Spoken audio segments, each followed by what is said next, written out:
ነገር ግን እኔ እስከዚህ ዕለት ድረስ እስረኞች ከተፈቱ በኋላ ጥሩ እርምጃ ነው የሚል ሰምቻለሁ። ሲታሰሩም እሰር ያለኝ መንግስት የለም፣ ሲፈቱም አንድም መንግስት የጠየቀኝ የለም። በነገራችን ላይ አንድም መንግስት እነዚህ ሰዎች ታስረዋልና ፍታ ብሎ የጠየቀኝ መንግስት የለም። ይሄም ነገራችሁ እውነት ነው። ከውጮች ጋር የሚያያዝ ጉዳይ አይደለም። ነገር ግን እስረኞቹን በሚመለከት እኛ ውስጥ በጣም ብዙ ንግግሮች ነበሩ። ሁሉን አላነሳም፣ አንድ ሁለቱን ብቻ ላንሳላችሁ። ለምሳሌ ደብረሲና ደርሰው እያሉ ጥቂት አመራሮች አሁን እስረኞች እንፍታ፣ ወያኔዎች ገብተው ከሚፈቷቸው እኛ እንፍታቸውና ኃይላችንን ሰብሰብ አድርገን አገራችንን እንከላከል የሚል ሐሳብ በቅንነት ያነሱ ሰዎች ነበሩ።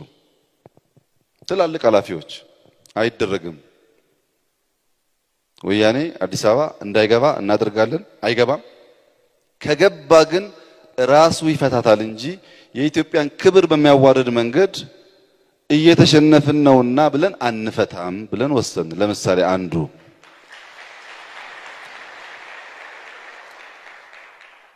እና ትንሽ ዋል አደር ያለ ጉዳይ እንደሆነ እንዲገባችሁ ብዬ ነው።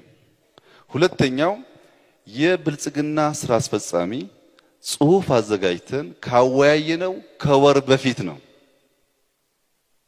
አዲስ ሰርፕራይዝ አይደለም ለኛ። ተወያየንበት ያዋጣል አያዋጣም ብለን አሁን መንገር ለእናንተ የሚያስቸግሩኝ ጉዳዮች አንስተን በዚህ መንገድ ይጠቅመናል። የግል ቂም አይደለም፣ አገር ማጽናት አለብን። ጠላት የምናዳክመው በመውጋት ብቻ ሳይሆን አንዳንዴም መልካም ነገር በማድረግም ጭምር ነው ብለን ተወያየን። በሉ ይሄ ውይይት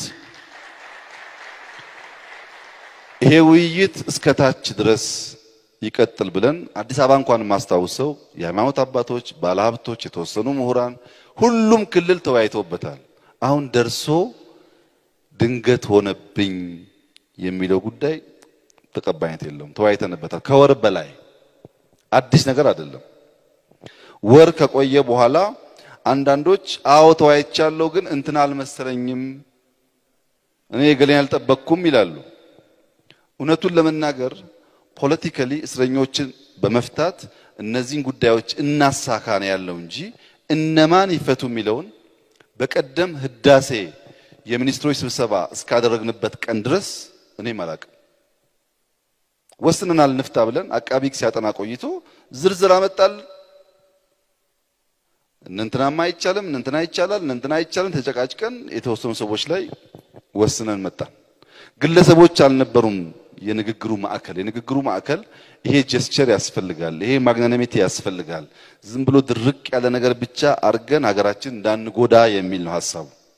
አሁን በተፈቱ ሰዎች እኔ የተማርኩት ትልቁ ትምህርት እንኳንም ለዲሞክራሲ ብዬ እንኳንም ዲያስፖራዎች እንዳይከፋችሁ ብዬ እንኳንም አንዳንድ ኢትዮጵያ ወዳድ አክቲቪስቶችና ነጋዴ ዩቲዩበሮች እንዳይከፋቸው ብዬ የጦርነት እቅድ ያላወያየኋችሁ አወያይቻችሁ ቢሆን ኖሮ እውነቴን ነግራችሁ የጦርነት እቅዱን ተወያይተን ቢሆን ኖሮ እስካሁን ደብረሲናና ደብረ ብርሃን ውጊያ ነበር፣ አንለቀቅም ነበር።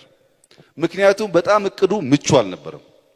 በጋሸና ግንባር ሄደን ፈንጅ ካለ ረግጠህ ቶክስ እንደዚህ አቀናይተህ በዚህ መስመር ገብተህ ሞተህ በዚህ ሰዓት ውስጥ ጋሸናን ትይዛለህ የሚል ነው ውይይቱ። ወደ ጭፍራ ቡርቃ ስንመጣ ይለያያል ባህሪው። ለምሳሌ ከቡርቃ ባቲ በቀጥታ ብትሄዱ በጣም አጭር ነው። ይሄዳችሁ ያላችሁ መስኛል በቅርቡ። እኛ ግን በቀጥታ አልተጓዝንም። በግራ በኩል አስፍተን 2-3 ቀን የሚፈጅ መንገድ ተጉዘን፣ ምክንያቱም ባቲ ከፍታ ቦታ ላይ ስላለ ቀጥታ ከሄድን ጠላት ረዘም ላለ ጊዜ ሊከላከል ይችላል ብለን ስላሰብን በግራ አስፍተን ስንጓዝ ማታ ስንጓዝ ያው በረሃው እንዳያችሁት ሾሃማ ነው፣ አያስኬድም። አይታችሁታል ብዬ ተስፋ አደርጋለሁ። ማታ መጓዝ አይቻልም፣ እሾህ አለው። ቀን ስንጓዝ ከፍተኛ በረሃ አለው፣ መንገድ የለም፣ ውሃ የለም። ወታደሩ ሽንት እየጠጣን የተጓዘው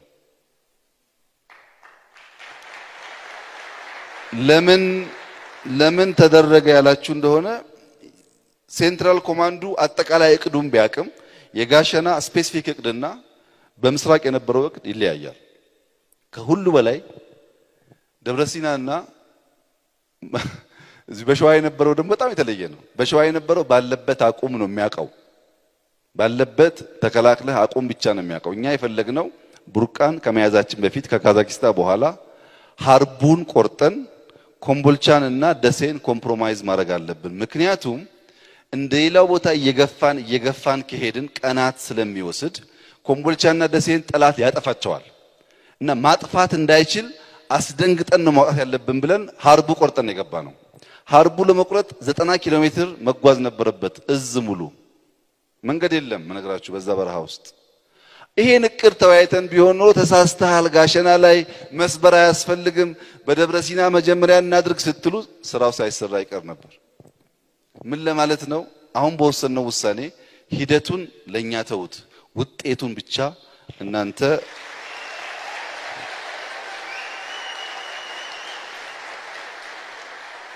እና መመዘኛው ውጤት ከሆነ ብቻ ነው መልካም።